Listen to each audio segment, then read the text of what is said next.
شروع اللہ کے نام سے جو بڑا مہربان نہایت رحم والا ہے۔ اور میرے والد باعزت آدمی ہیں، اپنی قوم کے سردار ہیں۔ بہرحال ان شادی حضرت آمنہ سے ہو گئی۔ آپ قریش کی عورتوں میں نسب اور مقام کے اعتبار سے افضل تھیں۔ حضرت آمنہ حضرت عبداللہ کے گھر آ گئیں۔ آپ فرماتی ہیں، جب میں ماں بننے والی ہوئی تو میرے پاس ایک شخص آیا، یعنی ایک فرشتہ انسانی شکل میں آیا۔ اس وقت میں جاگنے اور سونے کے درمیانی حالت میں تھی۔ عام طور پر اس حالت کو غنودگی کہا جاتا ہے۔ اس نے مجھ سے کہا تمہیں معلوم ہے تم اس امت کی سردار اور نبی کی ماں بننے والی ہو۔ اس کے بعد وہ پھر اس وقت آیا جب نبی صلی اللہ علیہ وسلم پیدا ہونے والے تھے۔ اس مرتبہ میں اس نے کہا جب تمہارے ہاں پیدائش ہو تو کہنا میں اس بچے کے لیے اللہ کی پناہ چاہتی ہوں ہر حسد کرنے والے کے شر سے اور برائی سے۔ پھر تم اس بچے کا نام محمد رکھنا، کیونکہ ان کا نام تورات میں احمد ہے اور زمین اور آسمان والے ان کی تعریف کرتے ہیں، جبکہ قرآن میں ان کا نام محمد ہے اور قرآن ان کی کتاب ہے۔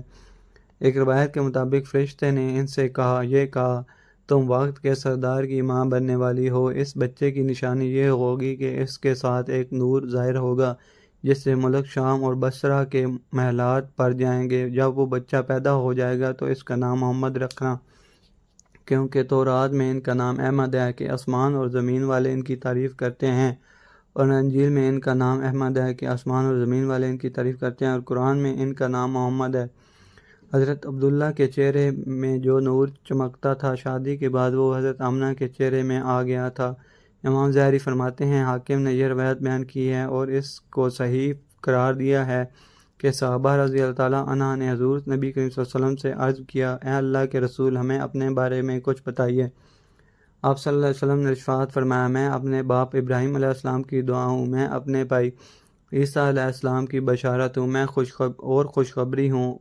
جب میں اپنی والدہ کے شکم میں آیا تو انہوں نے دیکھا گویا ان سے ایک نور ظاہر ہوا ہے جس سے ملک شام میں بصرہ کے محلات روشن ہو گئے۔ حضرت آمنہ نے حضرت حلیمہ سعدیہ سے فرمایا تھا، میرے اس بچے کی شان نرالی ہے، یہ میرے پیٹ میں تھے تو مجھے کوئی بوجھ اور تھکن محسوس نہیں ہوئی۔ حضرت عیسیٰ علیہ السلام وہ آخری پیغمبر ہیں جنہوں نے آپ صلی اللہ علیہ وسلم کی آمد کی خوشخبری سنائی ہے۔ اس بشارت کا ذکر قرآن میں بھی ہے۔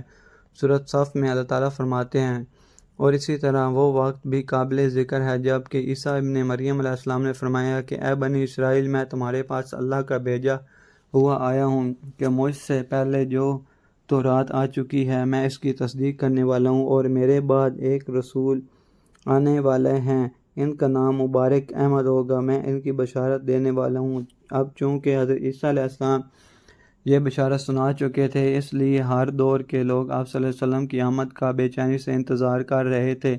ادھر آپ کی پیدائش سے پہلے ہی حضرت عبداللہ انتقال کر گئے۔ سابقہ کتب میں آپ کی نبوت کی ایک علامت یہ بھی بتائی گئی ہے کہ آپ کے والد کا انتقال آپ کی ولادت سے پہلے ہو جائے گا۔ حضرت عبداللہ ایک تجارتی قافلے کے ساتھ تجارت کے لیے گئے تھے، اس دوران بیمار ہو گئے اور کمزور ہو کر واپس لوٹے۔ قافلہ مدینہ منورہ سے گزرا تو حضرت عبداللہ اپنی نینہال یعنی بنو